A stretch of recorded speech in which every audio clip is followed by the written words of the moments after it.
Mad Kramer. Hey, Podcast America. Welcome to Money Talk with Mike and the Enlightened Neanderthals, brought to you by my company, Training Northwest.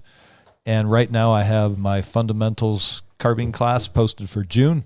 That's the last single day public class I will be posting. We are going to an all private customer format with the exception of the rifleman camps. There are still a handful of openings available in both the August and September rounds, which is always a good time. And what do we talk about today, Mike? Today's episode is why the intellectual elite hate us. We talked about economics and what money is. Yeah. I don't think accurately, but we did it. Yeah. I don't know that anybody can accurately describe what is money. Well, I will take that. Well, let me tell you. Listen up and you'll find out. Yeah. Enjoy the episode, you guys. Older. Those are Single space, double space. oh, space. That's a lot of cursive. You spell in cursive too, dog. I just right, dude. Just jotting down notes. Our boy shows up with preparation. Of course. Yeah. So what is money, Mike? Oh, do we start? Are we? Yeah. Oh, we're recording. All right, good. I was going to tell you guys, I've been all geeked out on jiu-jitsu the last 2 weeks. Yeah. Because no-gi has finally sort of sunk in, and I'm digging it. Dude. And actually, I was going to give you kudos because the last 3 weeks of Thursday wrestling-oriented practice, you've kind of taken everybody on a sequential, like, it's almost the same way I teach pistol, where I start from the end, where we started with the knee slide and that little bump over to the side into the double leg. And then we worked backwards to it's almost like it's an option. There's that first entry where you're just stepping in and going for the high crotch, and then either snagging the single leg or spinning around to the back. And if they see it coming and swing step backwards, all you do is drop to that knee, continue the shot into the knee slide, turn the corner right into the double leg, and it's almost unstoppable. Yeah, chain wrestling. Yes, yeah. Exactly. Yeah, you just gotta be able to keep moving. I don't know if you did that on purpose, but you walked us through it from finish to beginning, which is the way I like to teach too. And man, it sunk into my brain, and that's going to be a game changer for me. Yeah, well, you were doing a really good job with that that high crotch movement. Yep. It's stepping into that. Yep. Like Yep. you could tell, like that's my jam. Yeah. That's going to be. You could tell that a was game changer. Yeah, that was like you remembered the movement, or like some word clicked and you were just like boom, boom, boom, and then all of a sudden it was like, oh shit. Yeah. Yeah, that's quick. That's quick, especially when you don't hit a knee. But I think I forgot, because when I first started as a white belt, I did like no-gi better, because you can, when you're a smaller guy, like I'm smaller than everybody in the gym almost, 175 pounds, but now I can wiggle out of stuff because I'm slippery. Yeah. Whereas with a gi, and I'm rolling with someone who's 195 or 200 pounds or 220, they can just use that material, and you're just, exactly, you're stuck. But so now I'm remembering how to use speed, and it's getting really fun. Yeah. Well, it's speed, I think, and I don't want to say no-gi is more technical because of the grip, like there's less grips, but there is something to be said about like needing to learn to control a body. Yes. That maybe your own body, so that as you're moving, like you can move fast in no-gi, but you have to be able to be in control. Yeah, but you can control somebody. If you can control somebody's hips in no-gi, they're fucked in a gi. Okay. Like when, like for me to control somebody in a gi, it's like I'm holding my arms are wrapped up too, or like my legs or whatever. But if I can control your hips, I can control your body, and like you're gonna learn that in no-gi, and it's gonna like get exponentially better in a gi, like when you have your grips too. So for anybody wondering, no-gi is clearly superior because I enjoy it more. Can I make a recommendation? Yeah. Because I don't care about anyone else's skills, only my own. Yeah. And I am the turtle master. I need more. So there I am. It's been said many times. Yeah. I need more options from the turtle position for getting out, for up, for getting, because that's kind of become my hub. through jiu-jitsu, which is a bad thing to say, was but just gonna say that. there's so many options for inversion and taking someone's back. So there I am, turtle up. Yeah, like a real man. You want to fucking go, dude? You want to fight? You want to fight? Watch this. What the fuck? Maintain the fetal position, a vertical fetal position, which is called turtle. But if we could work on some turtle positions, that would be greatly appreciated. Okay. Yeah. Well, that's kind of like, I wanted to start doing something with stand up. And I know like in jiu-jitsu, there's not like stand up, right? Like, Yeah. But there's a way to stand up properly and there's a way to not stand up properly. And I wanted to like convey that to guys or the class as far as like going from a turtle position. But also I wanted to show that there's a way to take somebody, like control somebody in that position as well. Yeah. And that came with like controlling the hips. Don't show the control, just show the escapes. Well, you got to you have to show the escape first so people can learn like that, because if somebody knows how to control you and then you're trying to learn the escapes, it's Impossible. it's hard for people to get past that, like that you created such a gap, right? Yeah. And like the ability, because it's way easier to hold somebody down than it is to get up from underneath somebody. Yeah. But when you learn how to get up from somebody and they don't know quite how to hold you down or like the proper way to hold you down, it'll catch up, right? That will catch up to somebody being able to stand up. So I like to teach a stand up first, and hand fighting and controlling hands before I teach the holding somebody down. But I think I kind of, one of the classes I went to go do that, and I think I ended up getting sidetracked and just like wanted to explain how to hold somebody. Yeah. But How far away do you think you are from that getting up? Teaching. we did a stand up, Yeah, a fair bit I of think we stand did up that. stuff. But it, like during it, it's like, and it was a real like holding somebody down. I forget exactly what I was talking about as far as holding somebody down, but it was like, controlling a certain part of the body as opposed to everywhere. Yeah. But with the turtle, I've been looking at different stuff to beat a turtle, and then I've also been looking at stuff like well, that's just not parterre, but like referee's position in wrestling, right? So that's and we call it iron frog. So it's kind of funny that it's always a turtle, some sort of a wet Amphibious. creature. Yeah. Oh man. But yeah, anyway, it'll get better. I'm excited about it. Nice. So- I'm looking to grow. Yeah. In line with Nogi Jiu-Jitsu, we wanted to talk about what is money. And I know we got Mike all kinds of hot and horny. He showed up. Yeah, he showed up with notes. He's got notes. He's got shit underlined. He's got Yeah. Where's my highlighter? Circled. Yeah. So what did you want to start with? Because I know you're dying to talk. Oh, I mean, money is an all-encompassing subject. Yeah. And it's something I've been thinking a lot about because I had that 4 months off from work, and it really showed me what I want life to be, which is not grinding into the city. There is a way to become self-employed where I don't have to just be in this continuous grind hamster wheel that sort of never ends. And so I started thinking a lot about what is money. Like if I have a $100 bill and a $1 bill in my pocket, if I give you one, you're really happy, and the other you're like, meh, but it's the same piece of paper. So why is one different from the other? It means that it's not tangible. It's something else. It's an idea. It is an idea. And it's all money. The idea of money has always existed, just the same way art's always existed, mathematics. It's not something that is actually physically, I don't think, created. It's, go ahead, Jordan. so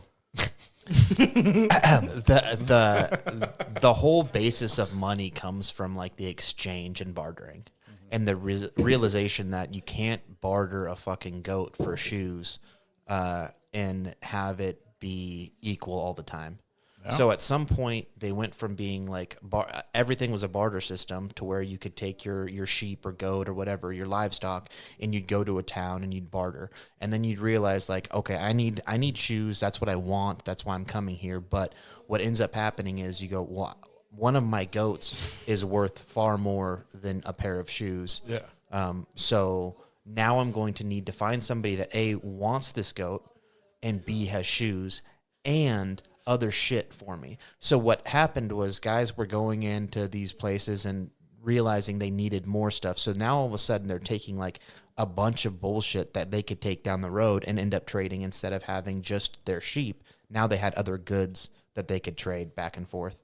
And then at some point that became like, oh, well, we'll use precious metals as a way in which to like be able to exchange things and have like a value system. But then that got to be tough. And then they were like, well, we need to like figure out a poundage thing or a weight or whatever. And then they started making coins off of that. But originally it was like a pound of like whatever. Yeah. And then they were making coins, Yeah. but then people started clipping coins, and there was as soon as money became a thing, people started fucking counterfeiting it. Yeah. You know, like it was like, oh, as soon as money became a thing, it's like now there's room for fucking evil. Yeah. And people are like taking advantage of the situation, and that hasn't stopped. So that's something that, and I got sidetracked. Yeah, on. you're right. Anytime you're not doing just a straight up exchange, like goat for shoes, then yeah, there's an opportunity to skim like off the sides. And I've been carrying like silver coins in my pocket. Which actually, Jordan, I got that from Jordan, but it's like a cool good luck charm because I exchange for silver every once in a while because it's just a way to have something different that could possibly be. And even if I never actually use the silver for anything, you can always exchange it back to dollars and it appreciates in value. But you're holding a Morgan silver dollar. Yes. Right? That was worth $1 or is worth $1. That's $1 legal dollar tender. Legal right? tender is $1. But the fact of the matter is the silver in this right here is worth like probably 25 to 32 right now. Well, this is a full ounce. 27. Yeah. Yes. So, but because it's a coin, it's not 100%. It's a 90% silver piece, right? So, which is fine, right? Like, and oftentimes better because it's backed for whatever reason. People believe it's backed by the American, society, right? So now it holds value in that. But the fact that we used to like get paid $5 in silver an hour or $2 in silver an hour. Well, what is that today? Yeah. $2 in silver an hour today is worth like what, like $64 or something like that. An ounce of silver right now today is $34 an ounce. Well, you're talking commodity over like a fiat. Yeah. But that's the thing. Like this fiat currency that we have is a fucking problem. It is, and it is. And it creates a lot of fucking wiggle room for counterfeit and like for the fuckery. If we get back to... I'm just sitting here reasoning it out in my own mind, so this is an incomplete thought, but I was kind of thinking about... all my thoughts. Yeah. Like, why is silver or gold actually valuable? And probably because it requires sweat equity to get it out of the ground, whereas to print money... Like they don't even actually physically print it anymore. They just change digital numbers on a screen at the Fed and voila, there's more money in the system. Where if you wanted to increase your national silver holdings or your national gold holdings, somebody's got to go sweat and actually fucking do it. I guess that's true. Well, you guys are on a good start, but let me help you out here a little bit buddy. with all Dr. my Professor. notes. Yeah, Let's go. Good thing I'm here. Hey, thank God those are those notes. So when I think about money, what I want to start with is what does it do? What is the function of money itself? And I have 4 primary functions that I think money ascertains. This is great because I also have had thoughts on this. Yeah, and I have a couple myself. What? All right, wait. The first one, it has to store value, right? Money has to be something that stores value. And when I say store value, it has to maintain it. So you were saying barter earlier. So say I have tons of fish as a fisherman, but over time that fish loses its value as it starts to go rancid or bad. Mm-hmm. Things like salt that used to be traded back in the day will not, it takes perishable items, right? Food. So you have to have an actual form of currency or money. It has what we're talking about money, like in today's idea, it has to have its ability to have value stored for a long period of time. That's what I think one of the first functions of money is. You're not wrong. Yes. Boy, the Can I Fed is talk failing. about? Can I talk about the? You talk about anything you want. So when you say that and you say storage of value, it instantly hit me as storage as well. And when they started switching to gold and coinage, because they were like, oh, if we stamp this or we have this, because it got to be real easy to counterfeit gold and silver because it was just block whatever, right? Here's this much for that much. But then when you're able to take coins and people start carrying around fucking coins and then they're carrying around their gold, all of a sudden what ended up happening was they're like, well, fuck, I got all this. I don't have enough My pants are falling down. My pants are falling down. My belt's not strong enough. Like I got all this. So they started using temples to hold their fucking gold and silver in, which became the first banks, which is ironic because some of the fucking richest institutions in the world Isn't still that are. the famous story of Jesus going into the temple and like upturning the accounter's table? And he was Yelling at the bookies. exactly. Yes. No way. I've never heard that. I'm pretty sure. A famous story of Are you talking about the Bible, brother? I'm 62% sure that happened. Yeah. Really? All right. Well, I'm not doubting. yeah. Well, we'll have to talk to Brent about that. So Follow us for more spiritual content.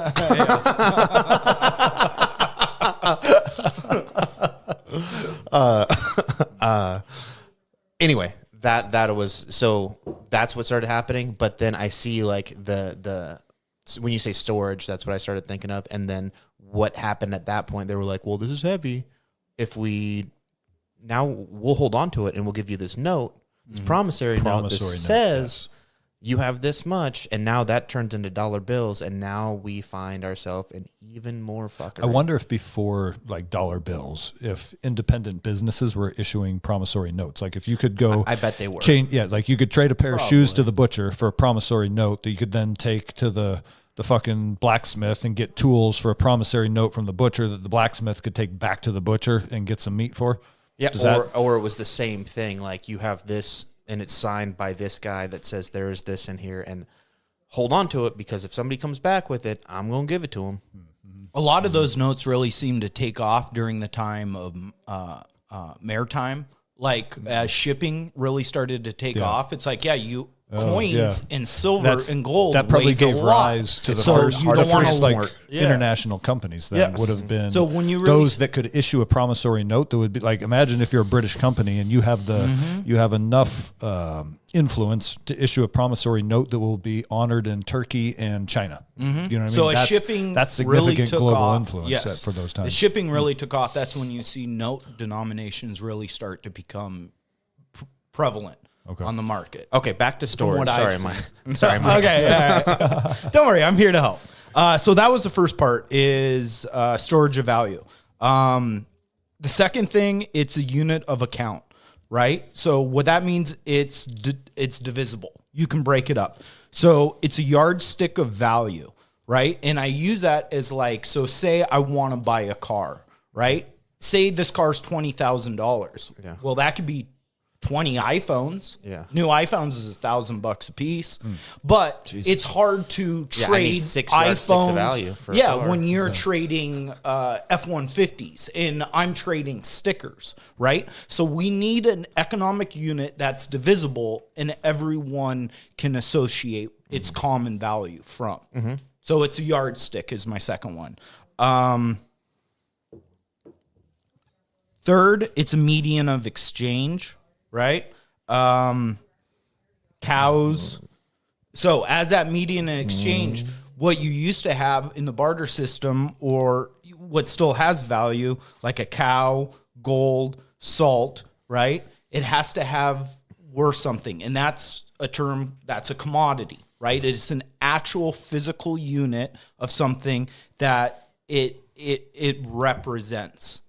So then money represents its backing of gold is how it transforms from that, right? So I have this cow, I have this gold, I have this salt, right? All these things are actual physical commodities. And so now the money that I have, say I'm the king of this town with all these cows or with all this gold and all this salt, what this La la la la la. I have all the chickens and all the women. yeah, right.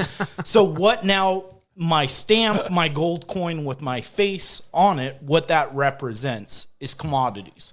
So now you're taking the physical goods and it represents money. Money Yeah, and when you used to put the king's face on it, goods. I think technically what you're saying is that the king himself vouches for this debt. Yes, and that is where we get into fiat, right? Fiat, Latin for let it be so. Uh-huh. Very nice. Correct. Yeah. Let it be so, but that means trust the I'm just government. gonna start sharpieing in 2 more zeros on my $1 bills. Let it be so, bitches. Yeah. But Fiat. that means trust the government. Like that, whatever institution, let it be so. We have the backing. We have your best interests. We have this under control. Also, let it be known, 1971, Reagan enacted Took us off the fiat currency. Fucking cocksucker. So that is what my preliminary functions of money. Wait, hang on. 71 Reagan? Reagan would have been 81. Jimmy Or Carter? who's 71? Nixon? No. Was it? Reagan took it. Maybe it was. Who came 81. after Nixon? It was not Gerald Ford. No. It was Gerald Well, Ford, tell you then what. Jimmy Carter. Oh, boy. In 1981, they started taking silver out of Must have coins. been 81. So I want to say it was 81 or 83 was the last bit of silver in dimes. Yeah. And I want to say it's 83. It could be 81. It is 81. It is 81. I'll say 81. I was 10 years off. Yeah. Okay. That makes more sense. I that mean, was- the 70s cocaine was really taking off, and I got sidetracked. My But- bad. No. Anyway, sorry. Yeah. So, as those Continue, are, Dr. Professor. as those are the functions of money, how it functions.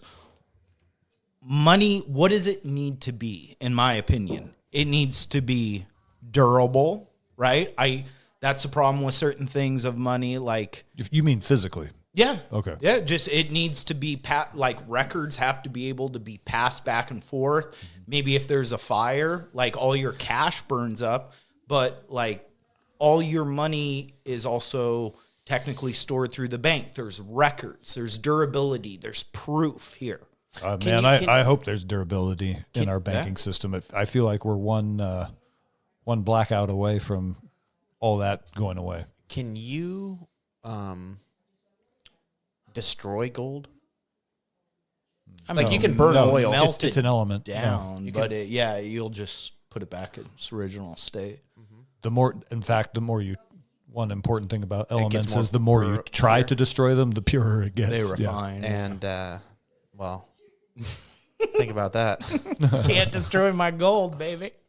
So money, what does it need to be? I think it needs to be durable, Durable. portable, See? divisible, uniform, Did you come up with any acronyms for this? and DPDUL. Depiddle.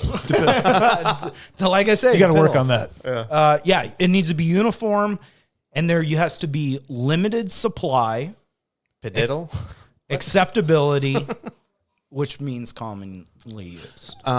These are pretenses for. Well, let's hone in on acceptability. I like that right there because back to the face of the king on the coin, or now we have the Federal Reserve issuing U.S. dollars. That's all based on people trusting in the name that's on the face of the bill, which since, the last 5 years, trust in the United States government, both here and internationally, is eroding, which makes me wonder how much longer the U.S. dollar can keep going. Well, that's economics. That's not money. Is it? Because It is- social it's and money cultural is what drives industry as well. If you look at like Austrian forms of economics, right?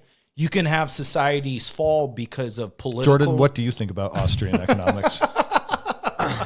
My heart goes out to him. Yeah, I feel the same way. It's not classical economics. Go ahead. Austrian, I often think of mountaintops. Hitler. Yodeling. But no, so having money, right? And I mean money, I guess kind of still like the bills, the tender, the coins, the stuff we use, maybe not so much digital as that's kind of a new thing, but since I grew up as a child to today, it's like, yeah, if you want money, everyone accepts it in the United States that I'm around with. I can break it into smaller increments or combine it into larger. there is a limited supply. It's not like you just, well, unless you're the government, you just print more. You just print more. Shit, silver is at Oh, that's what you said, 34, right? But Yeah, also, it's a limited supply. So why does it go up? Because there is limited is it amounts a limited of supply? Yeah, I the feel Earth like- has only so much resources. Oh, Eventually I'm it talking would about be. U.S. dollars, fiat currency, because one of the reasons I wanted to have this conversation is I've been finalizing my 2024 taxes I have a full-time job, I have a side company, and I'm starting to do this swing trading, which won't affect 24, but still here I am sending all this money to the government, and I'm asking myself, anytime they don't have enough, they just increase their deficit spending the Fed just prints more. So why the fuck do they care about deducting all these numbers out of my account when it's not actual real anything? It's digital numbers on a screen that I can reference, and I can send 100 digital numbers to Amazon and they'll send me some shit in the mail. And it's not an actual exchange. There's no value exchange. Well, there is a value exchange. They're sending me something that I want for my house or whatever. The money. But what if the government can just spend into infinite deficit, which thus far it has, even under the new administration, and they can just print more anytime they want? Why do they care about deducting my account every April 15th? And the only reason I can come up with is to make sure I don't get too much. Yeah. Yeah. Well, I mean, Too much money in one point gives you too much freedom. Yes. Okay. And so that's where I was going with this. Jordan just said it. Because when I think about money, you went with the physical. What is it? I think about it on a Intellectual. Intellectual. Level, Mike. Yeah, I like to think about things intellectually. And to me, it represents freedom and peace of mind. Yeah. Which means if I had, $100 million in a bank account, I would have all the time in the world to do the things I wanted to do. And I would have the peace of mind that if my truck threw a rod, I could, go to the shop and pay to have it repaired. And so by keeping you just at that point where it's like you pay your bills and never really get ahead, then they can keep you on that hamster wheel. Well, what you're combining two different things. You're combining the idea in the aspect of money and a little bit of commerce, but you're combining it into like economics and more so broadly Keynesian economics, right? Like Certainly. Yeah, but that's hang on. I was going to say that next. But this is, dude, I'll give you guys both reports on this. Oh, yes. But that's what Keynesian is Certainly. the idea of governments being. Now, just for the layman out there, can you elaborate Keynesian- on Jordan and I have read many books on this. Yeah. But give us- leather-bound books. Keynesian economics, Keynes, I forget his. He doesn't Not Milton, but Keynes was in a U.S. So Cain and Abel. there's three different ideas of economic function. There's classic, there's Austrian, and there's Keynesian. Classical was established by John Adams. We already know this part. But John Adams, 1776, one of the Framers of the Constitution. Yeah. He wrote one of the first books on economics, and it was dealing with as seafaring was really happening more and more, and the New World was getting explored. Rome never had anybody write a book on economics, the Greeks? No, because from Rome's Persians? heyday, the time period from Rome's heyday till the fall of Rome was a 300-year period. From Rome's pinnacle to the Sounds fall. familiar. So it's like there wasn't a lot of time. And economics is changing as things are going. It's like, so John Adams wrote the original form of classical economics is what we appeal to, or what we first started with. And the idea is like, produce as much as you can and buy as little from everyone else. Right? That is the first That's classic. approach of classical economics. Okay. Right? And in that is also like there are some kind of communist ideas in it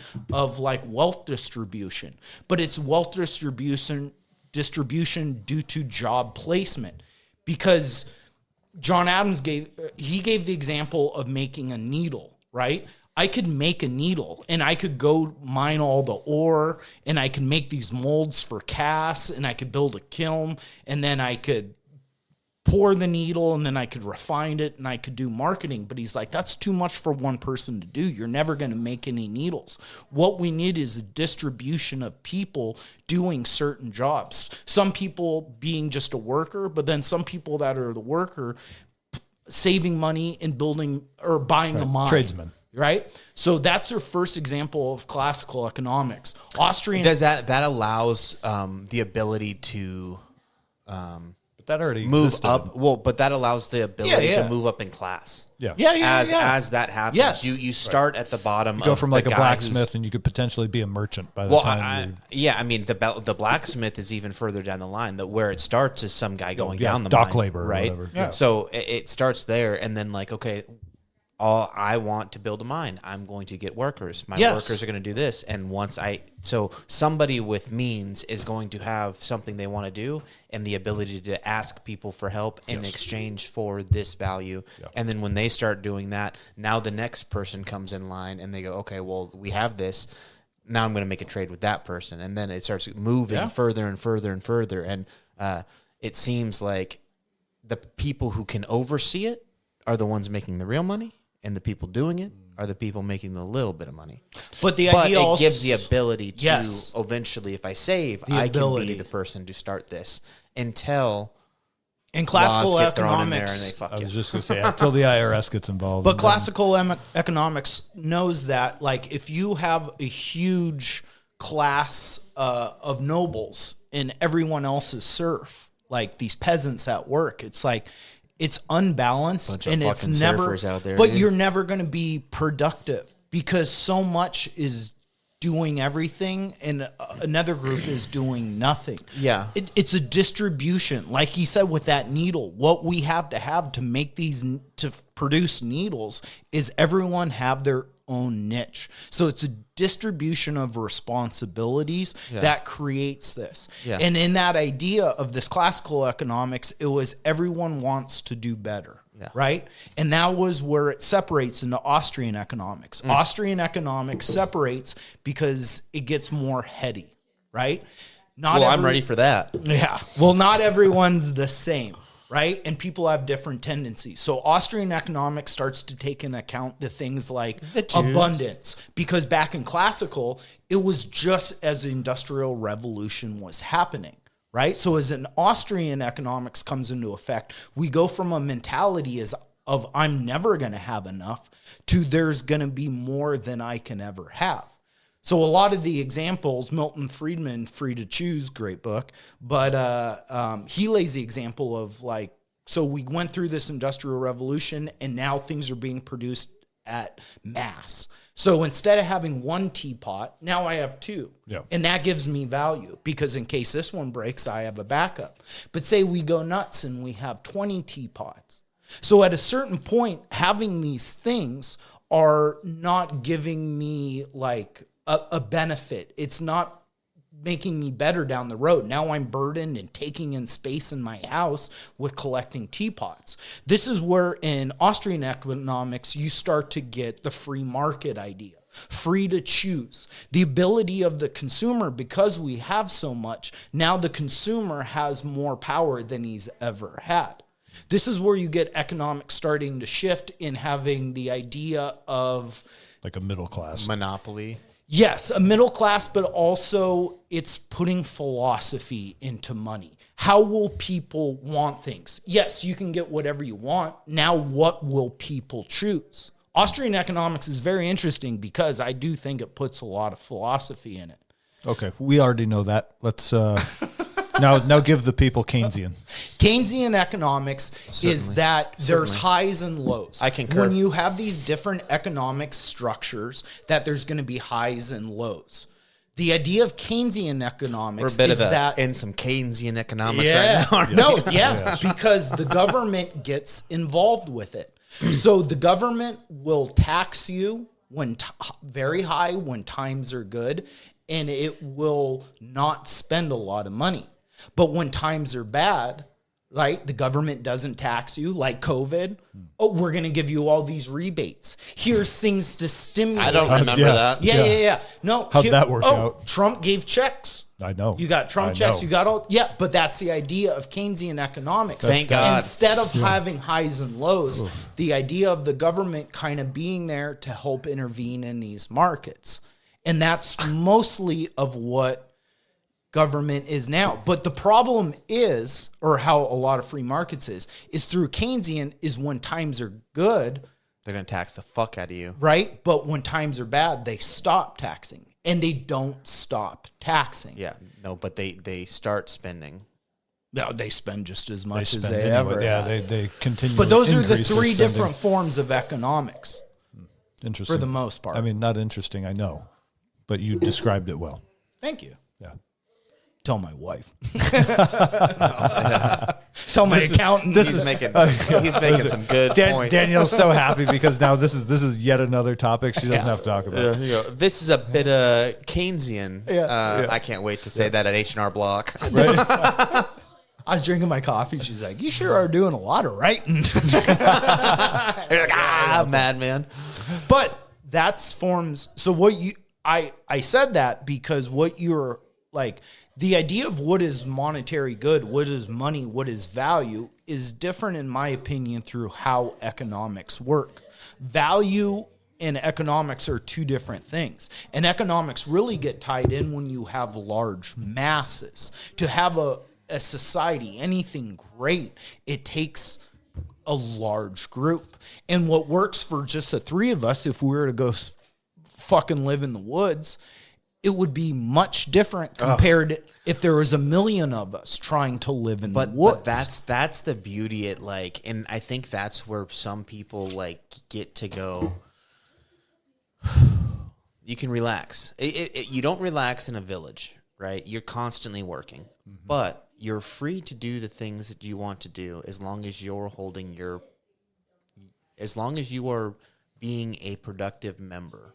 It's easy to go, well, I'm going to go get water. I'm the water guy. I go get water and I make sure it's drinkable, and I'll even go as far as to carve cups for people so they can drink.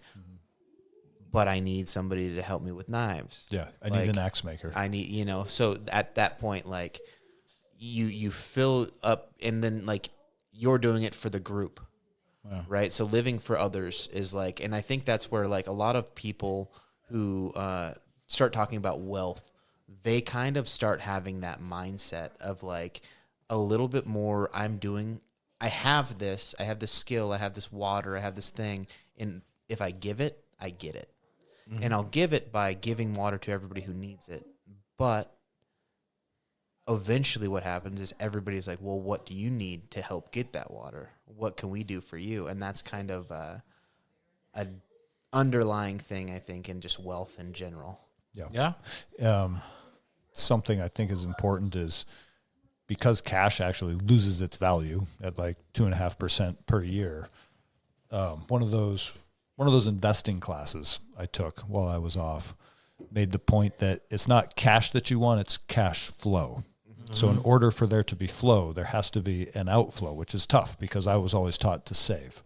But I started thinking about like mechanical shit, like an engine, right? You can put a high intake carburetor on an engine, but if you don't also upsize the exhaust, it doesn't do any good because all that inrushing air actually just stalls out at the cylinder and it doesn't inrush the way you think it's going to. You have to increase your outflow if you're going to increase your inflow.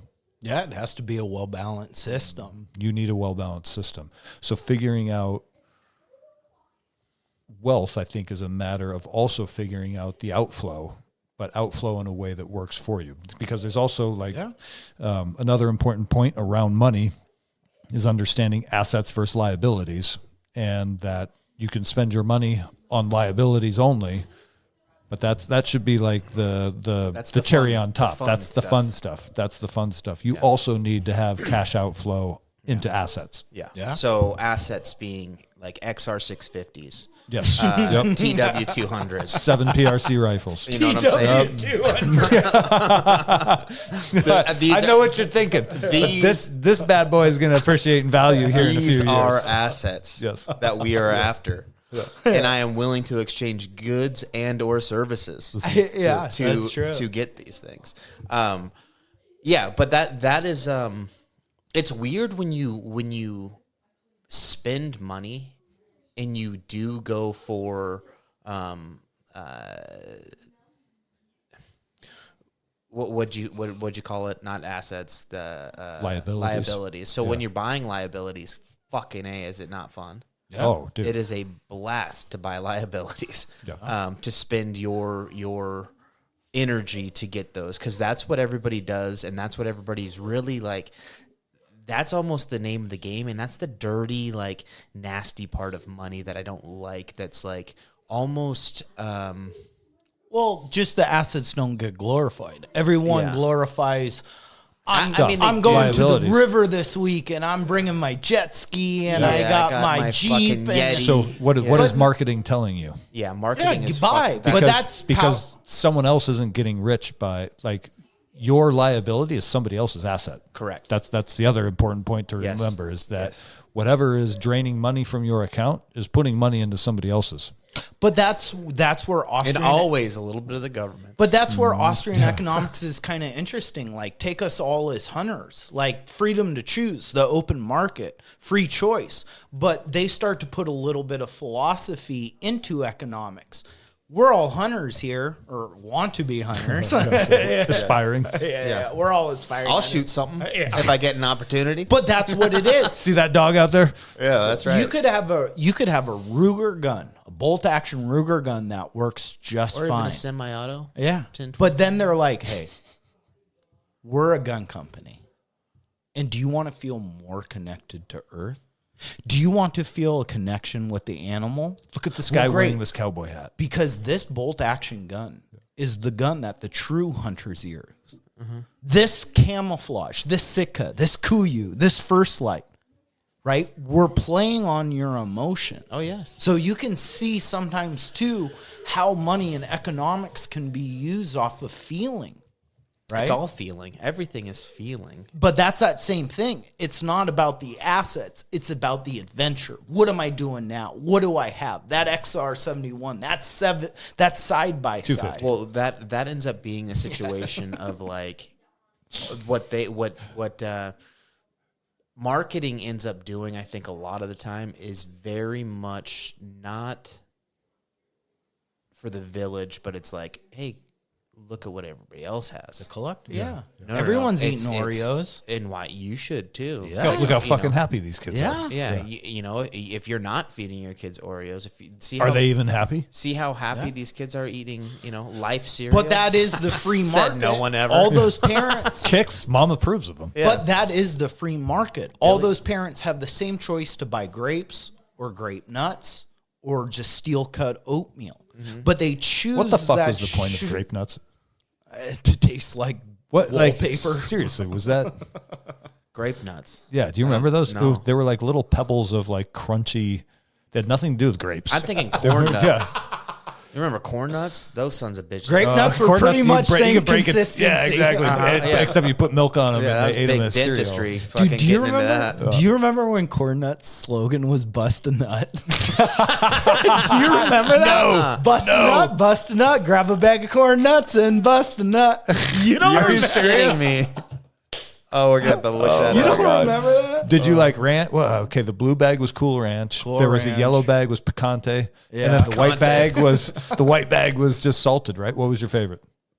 To bust a nut? Yeah. I love that salted nut. Picante, right? Yeah, picante. Picante. Love to bust a picante nut, dude.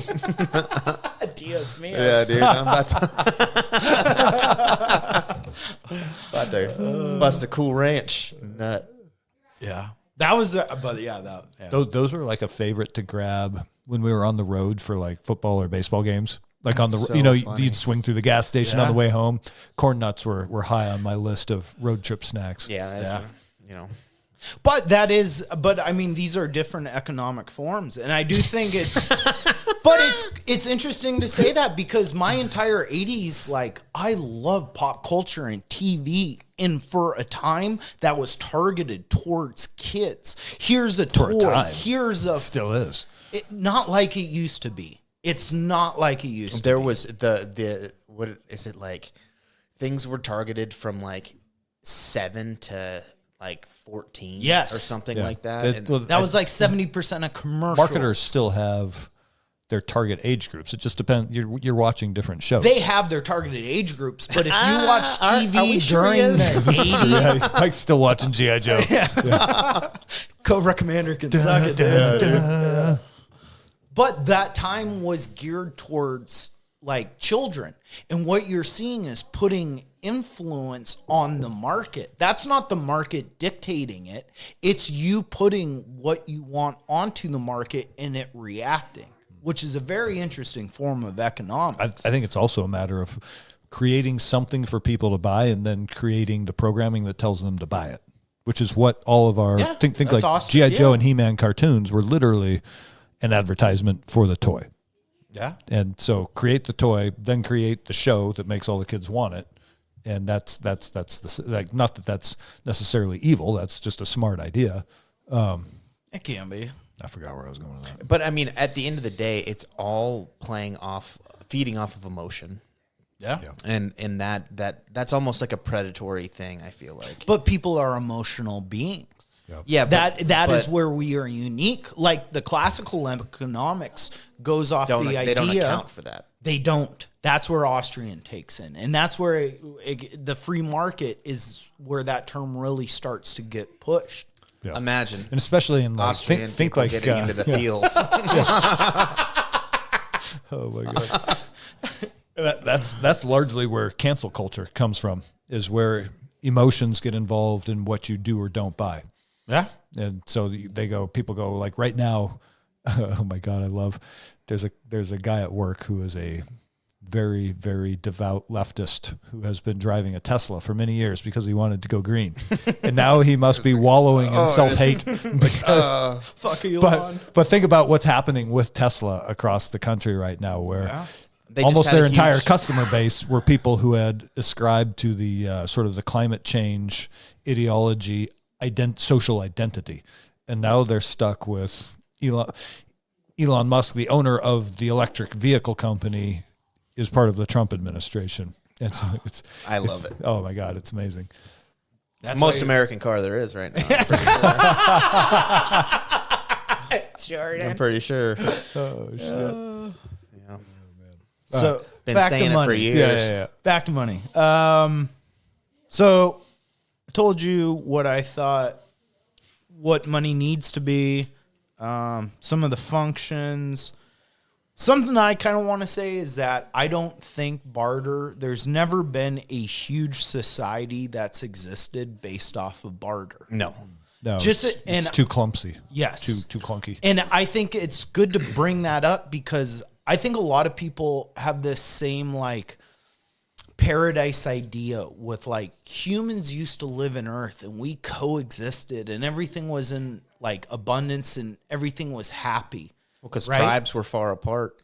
Yes, but that's what I mean. And tribal life was tough. And I think a system of barter has never existed.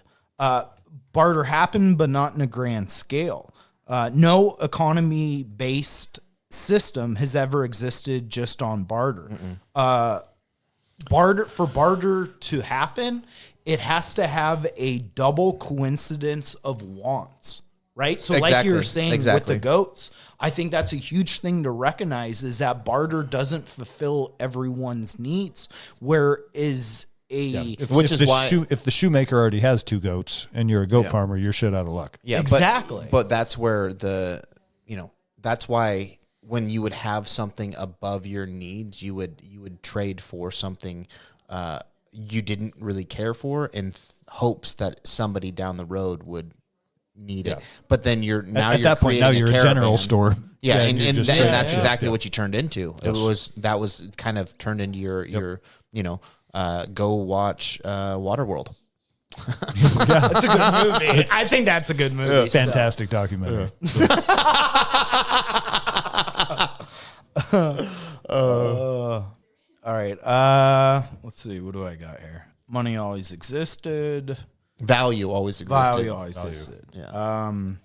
Money is a way of comparing things of different proportions. 1 of X is worth 2 of Y. That's a nice thing that we can do. Instead of barter, we can give it. Going to metal and coins. Metal coins first appeared Morgan dollars. in China and Turkey around 600 to 700 BC. It's a long time ago. This same time, I think that you're starting to see more trading. What do you have? The Spice Road, Silk Road, spice trading. Turkey was a hub. Seafaring, all in that area, right? So in that time, you see precious metals being made into coins. A silver coin, like you're saying, was worth 1 ounce of silver. Then cheaper metals started to be used in the coins to cut costs. So now a silver coin that was pure silver, 90%, is starting to become 50% silver. It wasn't they're just- stamping That's the them. beginning of counterfeiting. Right? You're And they're back stamping to them. if the king puts his face on a coin, then he's vouching for its value. So if someone's trimming edges off of it or shaving edges off of it, then that basically amounts to the devaluing of his word, his promise. Yes. That's where All of this leads exactly to where we currently are. When you start taking value out of the money, or you put stamping on the money to give it the promissory note that it has value, this leads to inflation. Mm-hmm. That is exactly where inflation is. The more pieces of paper that you have, the more power you have. Governments started, kings, governments, whatever it was in this time, most of them weren't elected, but governments made more money and they saw money as power. But the problem is the more money needs a means of exchange, then it can be considered value, right? So you're printing. You're going to have to say that, run that one by me one more time. I'm a little lost. Okay. So people they don't put as much silver or what commodity into the promissory notes. Like this silver dollar represents a pound or an ounce of silver, right? So when you're doing this, the more pieces of paper you had, the more power you have, or the more coin you had, the more power you had. Governments made more money, but the problem is that money needed a means of exchange for it to be considered valuable. So the amount of money in circulation needs to be reflective of the output of the goods and services that are being produced. Yeah, that's a good point too with crypto coming into play, because everybody is like, I'm holding Bitcoin and XRP and one other, can't remember even the name of it. Hawk to a coin? Yeah, no. But the reality is right now, very few merchants will accept that as payment, which kind of limits its actual value other than as a speculative thing that leads back to emotions. You're basically playing on people's emotions to gain value in this thing until it becomes a viable method by which merchants will accept payment. Yeah. But once that changes, then the value of this thing that it really has no value right now suddenly becomes more, because it becomes accepted, and that's what the U.S. dollar is right now. It's what we accept in exchange for goods and services. Yes. But you're only a society changing its mind away from all your money losing all its value. Yeah. Because if people just say, "Hey, we don't not trust the worth U.S. it. government anymore," Yeah. this note that has Federal Reserve stamped on it, we now know there's no value there. Remember, wasn't Trump going to go into Fort Knox 2 weeks ago, and then suddenly they changed their mind on that? Yeah, Yeah. because maybe there's not enough there, and people would realize that these Federal Reserve notes they're holding in their pocket aren't worth shit. Yeah. And that would cause a complete collapse of the U.S. dollar. Well, and I'll say it again. Let me just say, because it's weird to say, but I think COVID is a perfect example of this. Why do you think they're going to take all of the gold and silver and inflate the value of it? because they want to make what they have the value of what we have. So right now is a good time to buy Gold and silver. I have been. And it has not, since 2002, ever been beaten by it's also the important. S&P 500 or the Dow Jones. I think it's important to not say buy gold and silver, exchange, because you're not really you're not buying something that you can never exchange back for as long as it's not a loss of money, because A, it appreciates in value, and B, as long as the US dollar is still an accepted form of currency, you can always exchange your gold and silver back into US dollars. Correct. Yeah, that's so thank you. Yeah. It's a great way to hold your value, save your money and not lose value. And we should stop thinking of it, because I say the same thing. I'm like, I need to buy some more silver, but I need to stop saying that. I am saving my money. Yes, it is by exchanging for silver. My own bank. Yes, absolutely. Yeah. The amount of money in circulation needs to be a reflection of the output in the goods and services that are being produced. Yeah. And I say that thinking of COVID. Because they printed a shitload and just distributed it. So they devalued everybody who was 55 years old and was thinking they were about to retire early. All their retirement got cut in value by like 40% or something. They're lying about their assets. Yeah. And when COVID happened, did the stock market reflect not producing goods and services? Or did the stock market go up? The stock market is largely led by emotions. Yes. So that's the other thing. Like, I've been pretty successful since I started trading real money and swing trading. And it's because, yes, I do the math, but I also understand the emotional side of it. Yeah. And so when you kind of have to feel out, like, what must other people be thinking who are holding this stock right now? Oh yeah, absolutely. Same emotions. No. But I say these things because, like, why do you say these things? That really, what I just said previously hits me hard, because the amount of money in circulation represents the amount of physical goods and services that we provide.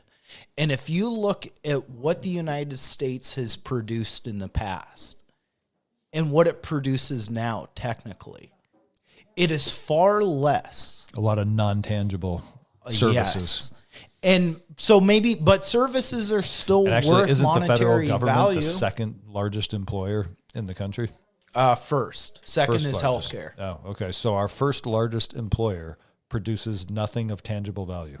So as we see governments... How's that for an economic system? As we see government... Which system does that fit under? But that's what inflation is like you're chumming the market. You're in a bubble, right? And to make me think, like, maybe one of the reasons we started this podcast is we're like, dude, stuff seems weird and it doesn't make sense, so let's just talk about it. Yeah. So leading to that inflation, it's probably a stat you guys have heard, 40% of all U.S. dollars that were ever printed throughout the history of the world, 40% of them were made in the last 3 years. Which is why the dollar ain't worth shit now. Yes. So that's how we get to inflation. Like, I think it's good to say, what is money? What are these things? It represents physical goods. This money is worth this amount of cow. This cow is worth $1,000, right? We can kind of do this back and forth and see the rough sum of money. But what money has been, what it's become due to influence of government or the fiat, let it be, right? We've put in a tangible thing, an asset, and we put it into a category of it is. It's just we expect this. And we've seen markets turn. Have you ever heard of the Dutch tulip problem? Of course. Yeah. I refer to it often. Yes. Well, the Dutch loved windmills and they loved tulips. Yeah. And the Dutch got to a point and the Dutch bros loved coffee. Yeah.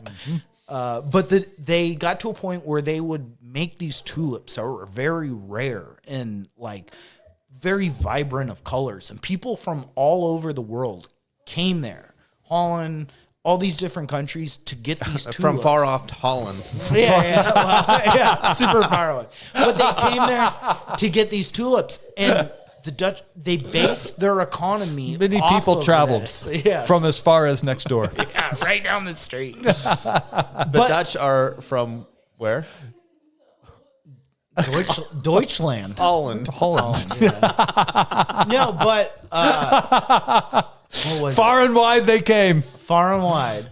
No, who was it that traded with them? Because there was 2 countries that were in it together. Just make something up. Nobody else knows. Anyways, China. The Germans. Yeah, the Germans. they had problems with agriculture and weather and frost, and it killed all the tulips.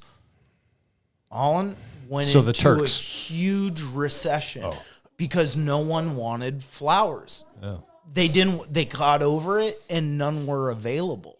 So this bubble, just like our housing bubble of 07, 08 with subprime mortgages, the same thing, you see it happening throughout history. Yep, where these markets get inflated and they burst on their own, but it's due to feelings and what people want at that time. Yeah, it's also an interesting point of economy allows for businesses that deal in like wants instead of needs, right? Yeah. In a recession, a butcher always has business, Yeah. but a jiu-jitsu gym may go under, Yeah. even if it's well run, Yeah. just because people have to cut non-necessary Necessity Yeah. items. Yeah. But I'm dying. Even in a good time, though, like you have to think everything has an effect on something else. Like Japan is somewhere that's dealing with giant problems of large amounts of elderly and low amounts of youth. Well, you have to think in an economic means. What does that mean? That means that the elderly need more care, right?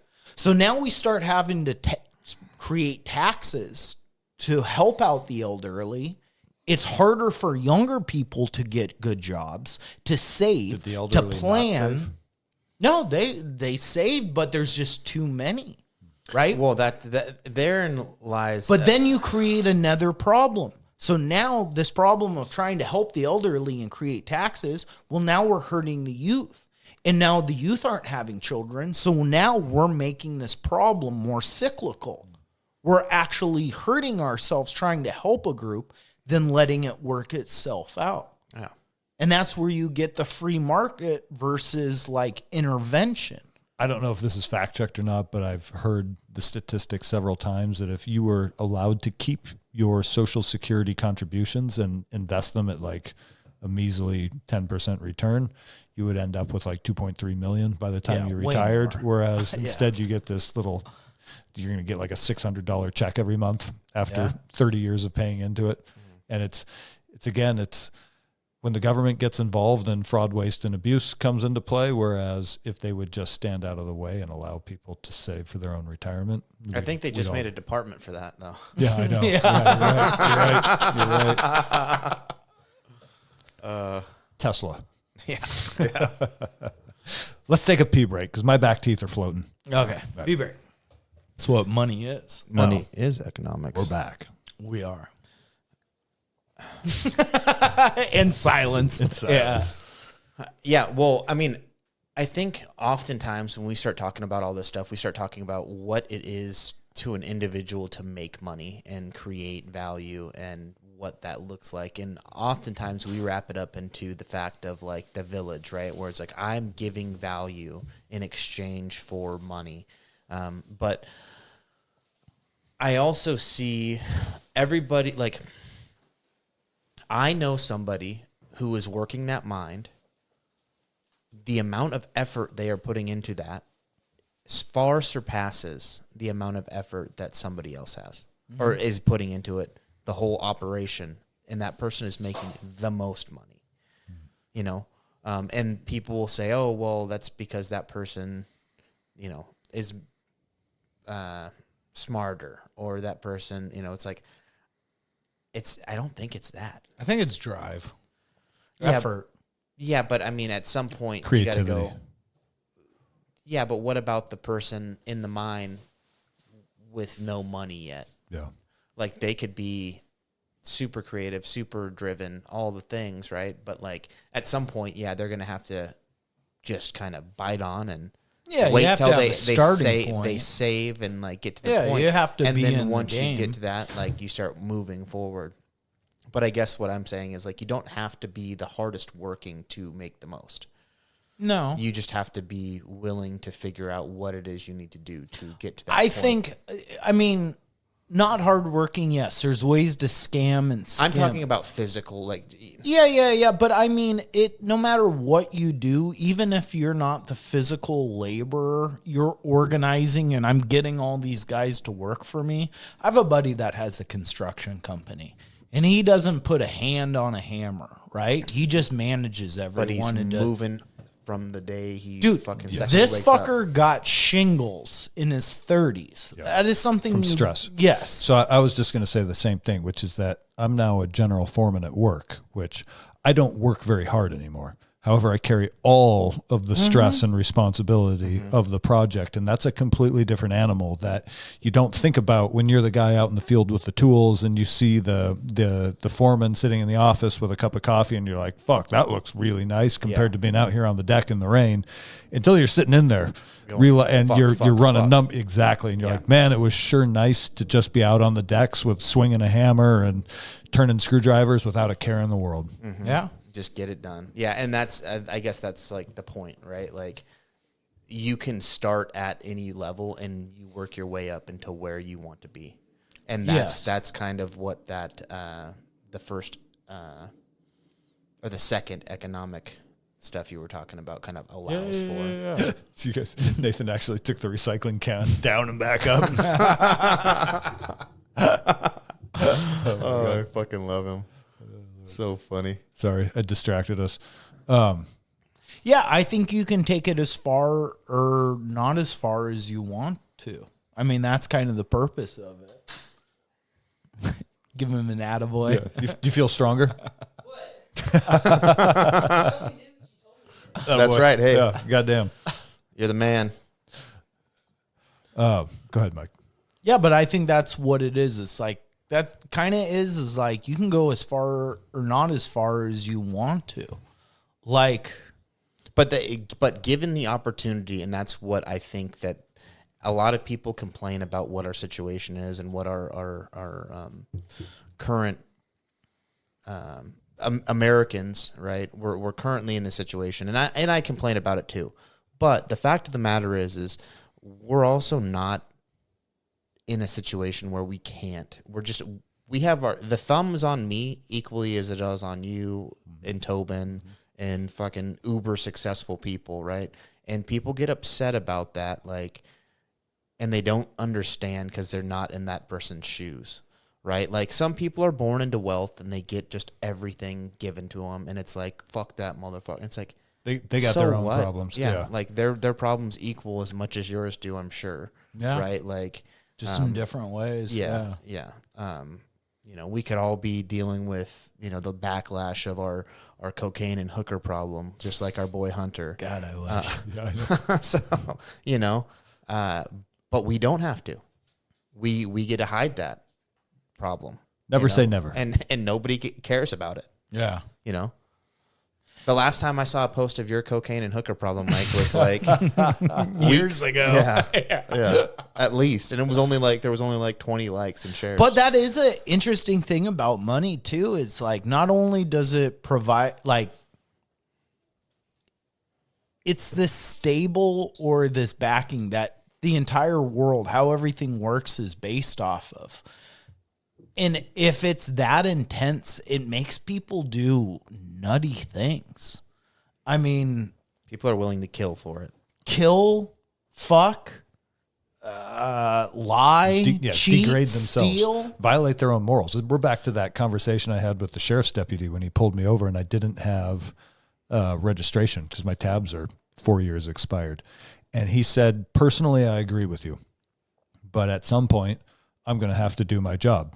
And that's a profound statement because he told me that he would violate his personal morals and his personal beliefs for his paycheck. Yeah.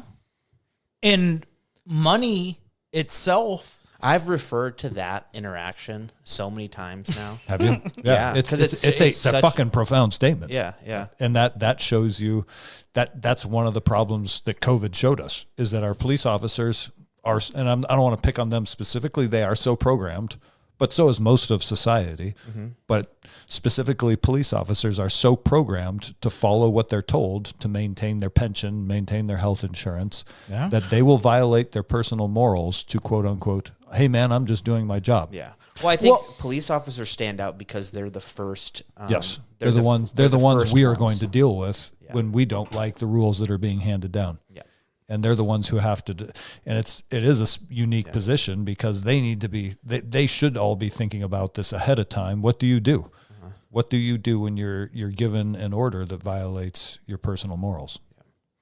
That's not in department procedure, though. No, it's not. Yeah. But that money, though, like just having that police during COVID's a perfect example, because we saw, we're upholding the law and everything, to next thing you know, cops are pigs during George Floyd, during COVID, right? Money affects everything. It affects the longevity of your life. It affects the crime rate around you. It affects the potential for good food and for what you consume. Your health is affected by your ability to get money. So just something as random as a certain amount of money at any one time affects it. Right? Like if I know I'm going to have $1,000 every week that's coming to me, and I don't have to do anything for it, it would be hard for me not to go, you know what? I think I'm just going to figure out how to do what I want and live off $1,000 a week. Well, but that, and what I figured out in that 4 months off is that's when your creativity starts to blossom, is because you now you have a little bit of, we're back to money provides freedom and peace of mind. Well, that's the idea of DEI. But that's the what fuck? What the fuck? I'm sorry. Stab him. Yeah. Not DEI. UBI, Universal Basic Income, is that the idea that the government pays you, no matter if you make $1 billion or you make $10 a year, that the government will pay you a certain stipend, and this stipend might cover where food and does hang on? groceries. The problem then is where does the me- government get money? But that's the problem. Let me keep going on that thought though, because what I was saying is what ends up happening is that creates an ability for the most driven people to have the furthest bounce to success, or the fastest track to get above the people who are unwilling to work. Because like I said, it's like, if I have to exchange my time for money and alls I have to do is live within, say it's $500 a week that you get, or, whatever it ends up being, most people, I think, would go, fucking cool, I'll just try and live within whatever that looks like, so I don't have to do fuck all. Bro, in those 4 months off, I realized that I don't need much to be happy. I just want to go walk around the woods with a fuzzy dog and a joint. But that's literally all I need. But that comes also, like, you go, okay, well, I have a house, right? So I have security, I have a home, I have these things. So as long as those needs, those if you can maintain those needs. Pablo's. But see, Maslow, not Pablo's cousin. Pablo's needs. Yeah, Pablo's Tequila, needs. Holmes. I have Pablo's needs. Pablo's needs is that dog and joint. That's See? Maslow's. Muy bien. But that makes it to where, like, the people who do have drive, which get to the top anyway, would just, it'd be like that many more people would get some out people, of the that's way. what they want to do. They want to be in that rat race, making more and more. Don't necessarily want. They want more. They strive for it. And hey, you know what? I think everybody does. And I wonder if in the end that's empty though, because what is it? What more of what? More of this thing that's printed on paper that you one says 100, one says 1, but if you get more of the ones that say 100, then you're happier. I don't think so. See, but you're eliminating the evolutionary condition. People, no. And this is true. People want more. Why do they want? Because times suck, though. What makes you want more? What makes you work hard is when you are failing. Adversity. No, Yes. well, And if you eliminate adversity, if you're eliminating problems in your life, okay, yes, the most driven people will work the hardest. But what drives you when life is easy? What makes a breakthrough rapper that grew up on the streets? Now he got his first album that's gone triple platinum. We're talking about 8 Mile, right? Yeah. Okay. yeah, Mom we're not Spaghetti. talking about Tupac because that was CIA. That was fake. But that's what I mean. Like, once you've achieved something, what makes you want to continue the drive? This is something that's been said all throughout the times of, a band that their beginning stuff was so good because they were hungry. But then you get a little bit of satisfaction, and it's hard to talk about what it was like being on the streets. Now you're eating out of a silver spoon. And I think monetarily, the same thing applies. Like I said, not DEI, but UBI was a great, like, I used to believe in UBI. I thought it was great because the way it's like Andrew Yang describes it is not terrible, because what he's saying is that all of these tech companies are benefiting from us by feeding us marketing, feeding us advertising. They're stealing your personal information, so they're profiting off of it. It's really just a profit. Like, they're profiting off Mike Kozak. Yeah, they're making money. Why not send that money that's made off of Mike Kozak to Mike Kozak? Because what makes Mike Kozak is being hungry, because he's not the Sultan of Brunei. Mike Kozak needs to have that drive, that goal of being poor. Yeah. When you start providing certain stipends and aids in the system, don't get me wrong, when someone needs a handout, they still need a handout, and it sucks. Don't get me wrong. But does that diminish, like, that the drive, the want? That's where I exactly say where I was university going with it is the fact that when you start to have your basic needs met, I'm not going to go work my fucking 40-hour week. Yeah. I'm not going to. Why? Because my needs are met and I'm okay. Yeah. And that's when your creativity blossoms, and then we end up with like Jordan's axes. And that actually leads, I think so. Or does Jordan's axes get stopped because he was a good axe maker, but now he's getting money? Well, no, he doesn't need to make his axes. What ends up happening, he can live a semi-okay life off of government cheese and beer. No, the thing he cares about most, if it's axe blades, he will perfect. So I like the thought of, I agree. I think with driven people who want to create and have that in them, I think there's a lot of people who don't, and they just want to plug into whatever they could plug into. I think they're just tired, and they've been so but they're programmed. children. Well, they started at kids' age, right? You came home from school and you watched cartoons. Yeah. So you were taught that good times was getting done with your workday, coming home and plugging into electronic entertainment. And so their own imagination was stifled when they were kids because the TV was giving them all their colored pictures and ideas. And so their creativity never really got to develop. And I think I'm one of those people where I used to say I'm not creative, but the more, like, again, having that fucking time off and not trying to do anything and not drinking and just letting my brain fucking work, like, creativity started to blossom. Mm-hmm. And it's because for once I was sitting in my own ideas all day, every day. And at some point you're going to get bored. And the thing that you like to do, the thing that's interesting to you, you're just going to do more of that. Yeah, but that's not an economic thing. That's a time thing. It can be. Time and economics are tied. That's exactly where, like, what time or what money now buys you time. That is it. Yeah. Like, that is all. I mean, think Rifleman Camp came from me sitting around reading books about American Minutemen and just sort of geeking out on that. And then I was like, wait a minute. Why don't we just go do that out in the woods? I have 30 acres of woods. Let's just fucking do that. That's what creativity is. Before there was nothing, now there is this thing called Rifleman Camp, and it is of value. But that was just because you had more time. You still had the ability to feed yourself, to shelter yourself, to clothe yourself. Nothing of that monetarily changed. The only thing that changed was a time aspect. Yes. If I give you money to cover your bases, that doesn't change time. That changes. It changes your ability to utilize your time in a manner that you want. Because now I'm back at work, right? So it's been 2 weeks now. I'm up at 4:45. I'm out the door at 5:30, and I don't get back home until 5:30 or 6. Now my time is gone.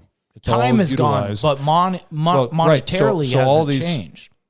I mean, yes, you're back at work. You get a little bit my point more. is that the creativity has been diminished. Because you do not have time to be creative. You don't have time. Correct. Time. It's not the money, it's the time. Yeah, but that's what that's what we're saying. Yeah. Yeah, you were exchanging your time for a monetary number, whatever that ends up looking A like. fake digital number on my iPhone screen. And that's where I think that a lot of people end up getting in this situation where they end up in a dead end, quote unquote, job where it's like, or unfulfilled in a high paying job. but even at that high paying job and all that, if your ability to hold and save that money and then you can sit back and go, I don't need this. This is happiness. You only need to have that job for a short amount of time. hope so. So I don't think that is like, I feel like when you have the ability, somebody's making $500,000 a year. How many years do you need to work of your life as opposed to the fucking checker at Walmart? Well, Think now, about now if we're back you to our commercial society where the game is to get them to buy cars, get them to buy But that's property what I mean. is a good investment. But people are constantly, it's like they call it lifestyle creep. Whereas you make more money, your lifestyle creeps up toward that new paycheck. Mm-hmm. And again, they never get ahead. Whereas some people, I actually know guys who were contracting in our 20s, paid their houses off, invested a bunch of money, and they retired when they were like 28 years old because they did it right. But most of us fucking spent it on cocaine and hookers. boats. Upscale hookers. Yeah. Classy hookers. Yeah. Oh, I'm sorry. But no, that goes back to time Escorts. though. Because say I thought she was my girlfriend. you made $500,000 a year. Say you had two people that made $500,000 a year. That's $1 million In 2 years? What? together. Yes, thank you. Fusion. No, but say you had two people that each person raked in $500,000 a year. Prestige worldwide. One guy had to work 60 hours a week. The other guy had to work 5 hours a week. Okay. They both monetarily make the same amount of money and means, but one man has more time available to them. So in that, it's not the money is the biggest factor. You're describing marriage. Yes. Continue. But time is the biggest factor with money. I think there is a huge association. Why do you think everyone argues about this is how much I get per hour? Money and time is a correlation. Yes. If you can make lots of money in a little amount of time, that's great for you, and that allows you time to do the things you want. When you're talking about starting Training Northwest, it wasn't because your money truly changed and it gave you the opportunity to do more. Your money was kind of in that same nest. What changed is the time. And why I say UBI is a bad thing is that because it's falsifying time and money correlation, just like time space. If you just get money for no time, you're just left with more time, right? If I don't go to work and someone gives me money, which is what happened during COVID, everyone had all this time. No one productively used their time during COVID for the most part. But that's some what I'm people saying. did. That's what I'm saying ends up making it to where the reason like there were more billionaires in COVID than any other time is maybe because everybody who had any kind of I don't know. That was obviously. a wealth distribution thing. Okay, well, that wealth was money distribution. changing. Okay, but what hands. ends up happening during COVID? Everybody got drunk for fucking Yeah. Yeah. a half a Yes. year. Yes. Yes. Yeah. That is my UBI dismissal. You know who didn't? Your boy. Tobin. Yeah. No, this was 4 years later. I definitely got drunk during COVID. yeah. We all did. I didn't miss a day of work. And then this did. is what fucking grinds my gears. I was like, these motherfuckers are about to get burnt on whatever. They never did. It was like I could have taken all that time off and not gotten burnt. If you're friends with business owners, the amount of people I know that took PPE loans that thought it was all great, it seems like things are coming back around. Yeah. right now. Except some people did it. Well, it's if they did it fraudulently. Which everyone did. Not You know really. how many people I know that got new cars? They had 2 I employees see. Yeah. and everything goes back into You were business. supposed to spend it keeping your employees employed so No that you one could did. ramp back up. Oh, Yeah. my mom did. She kept her employees employed. Yeah. Well, that's the good people did. The good people. That's a few. Yeah. The amount of people I know that took PPE loans Yeah. and And it's- just spent it on bullshit. Oh, company car, company this, paycheck. Yeah, they might be I mean, going- but that's business. This and is they- talking honestly, they money. should- No if one you're- wants to give it up. Yeah. You Good. want to allocate your resources. Classic economics. Oh my God. I just, yeah, I this time and money thing is not making sense to me because No, and the most I valuable think differently thing, of time too, because Yeah. Jordan and I have both are on the same page with it's an ever present or ever Fleeting. it's an infinite present. We are ever forever in the present moment because the future is never going to arrive and the past is a memory. No, but there is a deadline on your timeline. well, that's what you cannot save time. No. You can save money, you can't save time. Yeah. And the fact that you can Yeah. And you save money over time. The two work together. you can save money over time, but you cannot. Right now is gone. After we record this, that 2 hours is going to be gone, never to return, except for your sweet, sweet ears out there in Radio Land. But the fact of the matter is, like, when your time gets misused, you don't get it back. Yeah. So there's a lot of people, I think, that given that their basic needs will be met, the misallocation of their time is great, which ends up being every little check in that, what's the... UBI? No, the... was it Freud or what was the Maslow? guy? Whatever the... Basic needs. No, not the Oh. basic needs, but what you were saying about, like, there needs to be a guy collecting this and a guy collecting that and then a guy delivering that, and like, to make the society work, like, that will be harder to do because more people will not want to deal with it. Yeah. They'll be less willing to, like, the more my needs are met, the less willing I am to go to work. Yeah. Yeah. Yes. Yes. Yes. 100%. Yes. Yes. So Because your time is the most I think the older we get, the more we realize our time is the most valuable asset we have. you'll never get it. You can't get any more of it, and you can't spend it. You can't trade it. You can't do anything And with it truly is an asset because it's when you have your time to yourself that, again, you become creative, and your creativity is your true value. So you cannot maximize your value without your time. I think creativity is time and headspace. You can have all the time you want, but say you're in Auschwitz, not going to be very creative. Time, you have to have a happiness, a surrounding around you. Like you have to have, I think creation has to come from not only time, but the ability to flourish in whatever you want to flourish in. Like I said, you have all the time you want in Auschwitz. How many creations came from there? Don't get me wrong. They're stopping you from doing things, but you have all the time in your head. I feel like you had convection ovens- mathematicians. Chinese checkers, I heard. Yeah.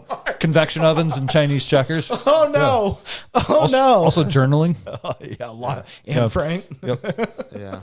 Fingernail carving. But that's what I mean. Poetry. But these things, like to have that symbiotic relation where you have time of in a good tattoos. life. Yeah. Like, Yeah. but that's what the U.S. was like. That's why classical. Why does YouTube censor us? Yeah, oh, dude.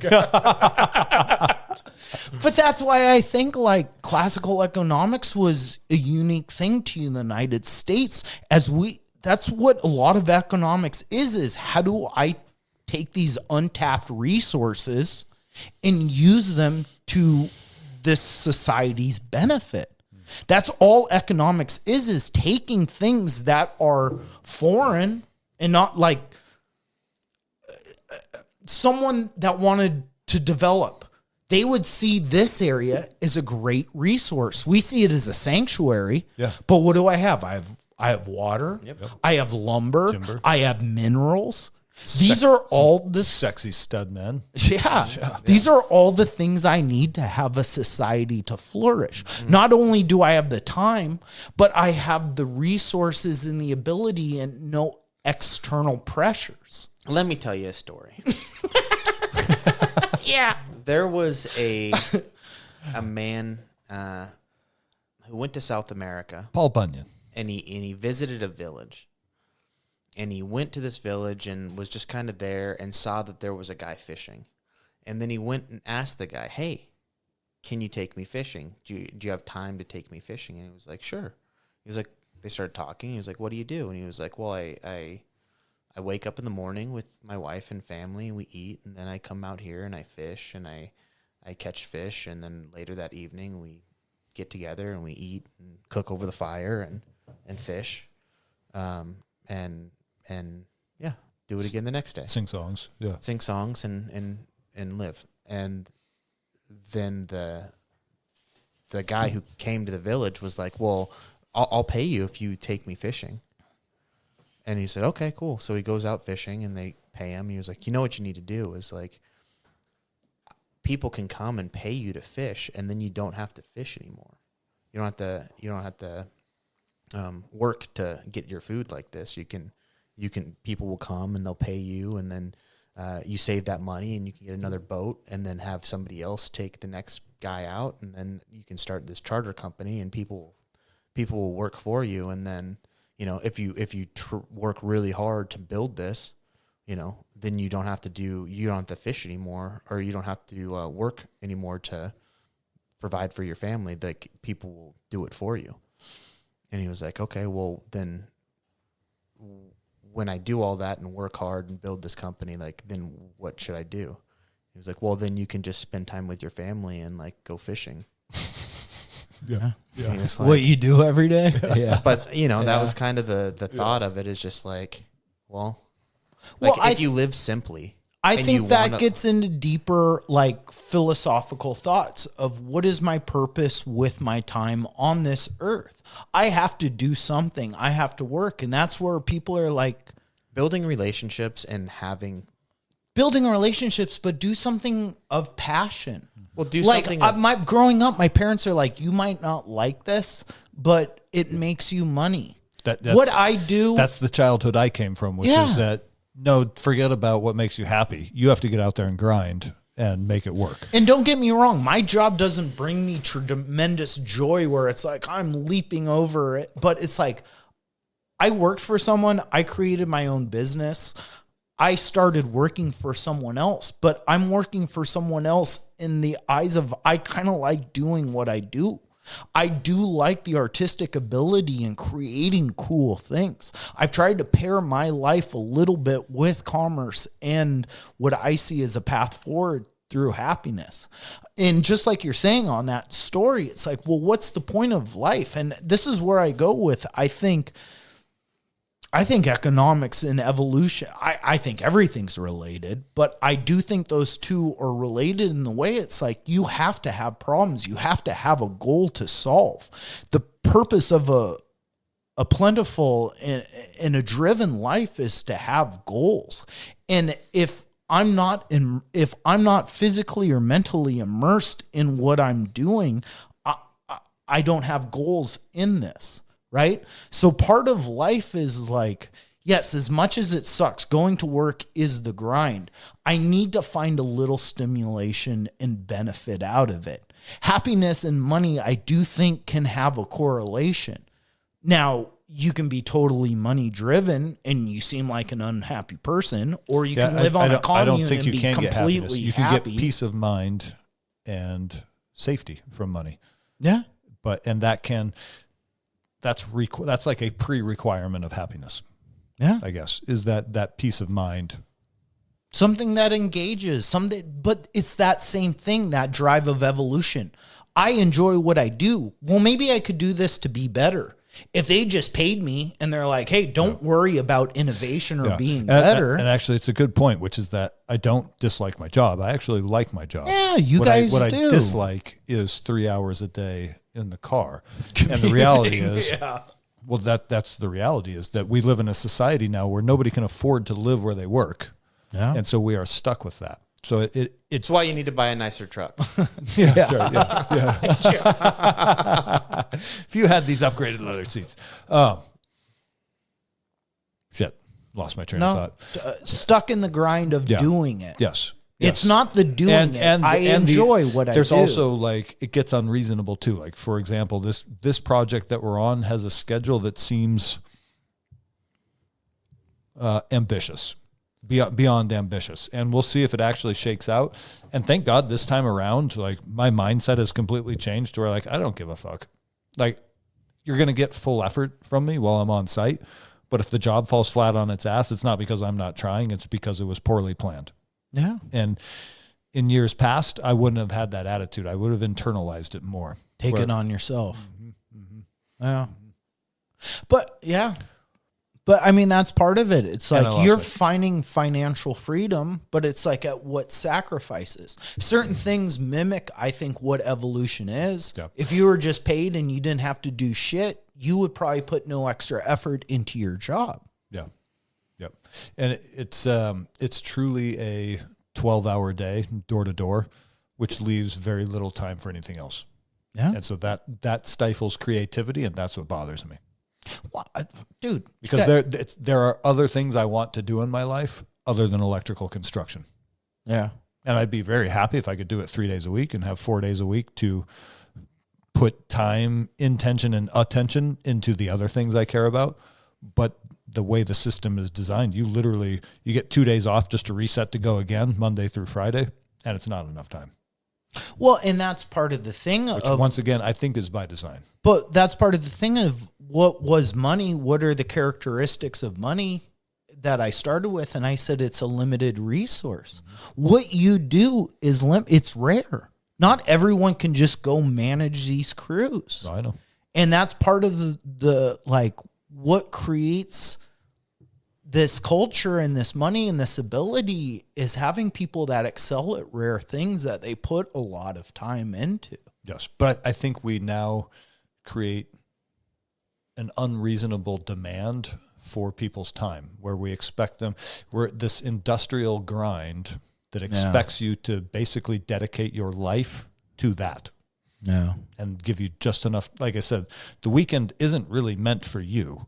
The weekend is meant for the grind so that you can reset to go again, because it's impossible to go 7 days a week. If it were possible to go 7 days a week without a full burnout, that's what we would be doing. The system would have set itself up for that.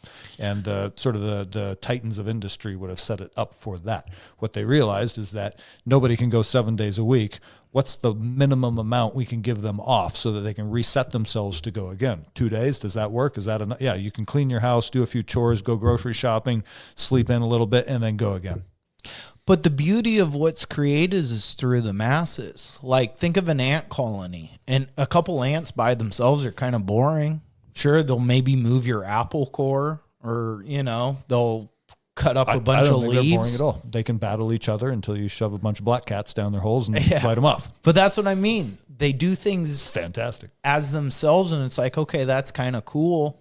But you take a whole ant colony and what it's able to create and what it's able to do. I think that, like I said, everything correlates to everything. The human condition, the human colony is just the same. A couple humans, it's like, yeah, you're unique. You have your own flavor and style. But we're not But ants. together. If we're going to believe in the spiritual side of this, then we were created in God's image. Ants were not.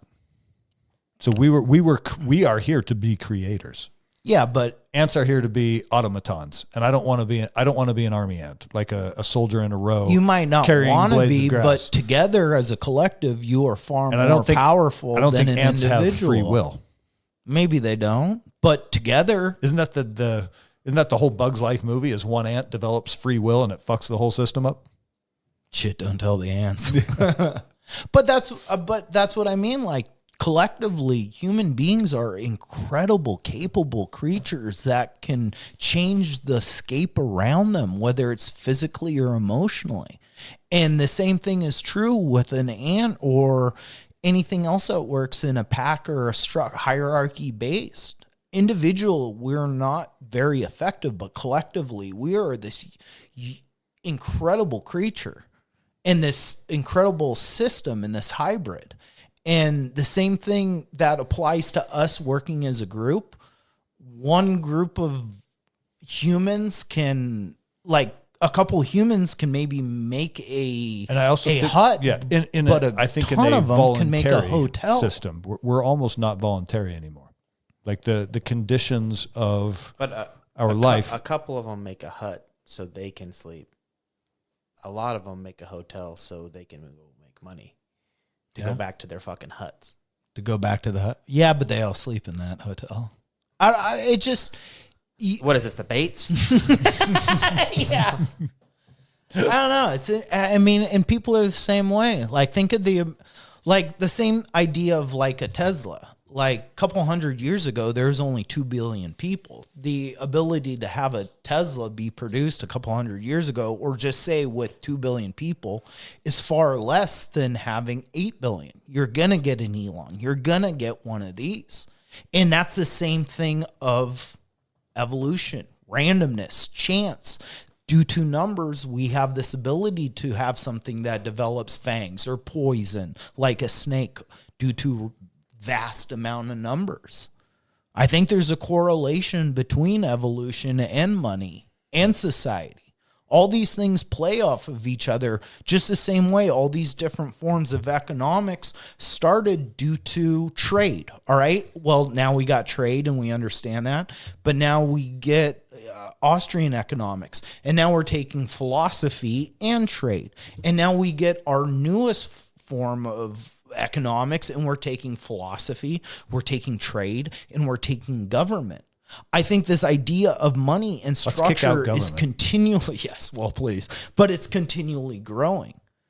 And so I think as we grow, so does this thing we created. I think economics, math, art, all these things have always existed. As we get more complex, we make these inherent things in us more complex. Mind blown, boys. Mic drop. You ain't wrong. Money. So I need more of it, and I'm pretty poor. Final conclusion. Yeah. Gonna spend a little bit of time to make some of it. Yeah, don't listen to me for any fucking financial advice. Yeah, this is not a financial philosophy, sure. Advice. But these are all thoughts that, it's fun to think about. Mm-hmm. Absolutely. There is a certain level of time everybody needs to spend to have security, right? And have that. That's why it's kind of crazy to me when there's people who are born into so much and they're willing to continue as opposed to just fuck off, which I guess you see that often too. I think that's most, but you do see humanitarians. You do see people come from tons of money that want to do better. I think that's part of, once again, that same thing, though. That's that human spirit. That's that weirdness, that collective. Yeah, I also think it's conditioning that we're taught that people who have money don't do anything useful. And that's like an attitude of diminishing, whereas I think a lot of people quietly, they don't want anyone else to know they're well off. And so they quietly are doing good things in the background that we are never aware of. And even just think about, again, I work for a large contractor, and when you're dealing with big crews, you get a lot of guys who come out and they grumble about the owner this and the owner that. And it's like, well, if this guy hadn't taken some risks 25 years ago, your ass wouldn't have a job right now. No. Yes. So shut the fuck up. 100%. But I'm not saying that. I'm saying that the fact of that is kind of an easy way to see people why somebody wouldn't get after it, because they don't have to. Yeah. So when they do, it makes it that much more special. Yeah. Yeah.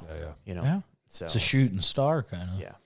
And it's also kind of worth bearing in mind. There are a lot of people who never retire because their business is in something they love and they care about, so they just keep going. Yeah. And then the more you hear people talk about they can't wait until they retire, those are the professions where they die within 3 years of retirement. Yes. Because they're not enjoying, they're just slogging through life trying to get to that finish line. Work was their only goal. They don't have outside ambition. Exactly. But that's where, you want well-rounded, creative. And creative doesn't come from the time. Creative doesn't come from having the ability. It comes from the spirit. Yeah. I think, like we say, that warrior spirit, it's like you have to have something that wants to push against boundaries, that wants to do something new, that wants to innovate, that wants just different from the normalcy. I think creativity is maybe a spirit, not like it definitely comes from fire, your water, but like it's something that lives in us that makes human beings unique. Yes. What? Like rum. Oh. Or like vodka, like a spirit. Yeah, true spirit. Triple distilled. Yeah. Triple distilled creativity. That's me. That could be your $1 million It idea. lives within us. Mike's toilet bowl hooch. Oh. Mango tango. I mean, hang on. Shut the mics off. These are good ideas. Oh, shit. Fuck. Well, Did we solve the money problem? I think we did. I think we did. Yeah. And I'm I ready think for a downturn, dude. if you guys I think if you guys want more investing advice, you got to go give us a review on iTunes or Spotify. Help the algorithm out. We are still trying to grow the show.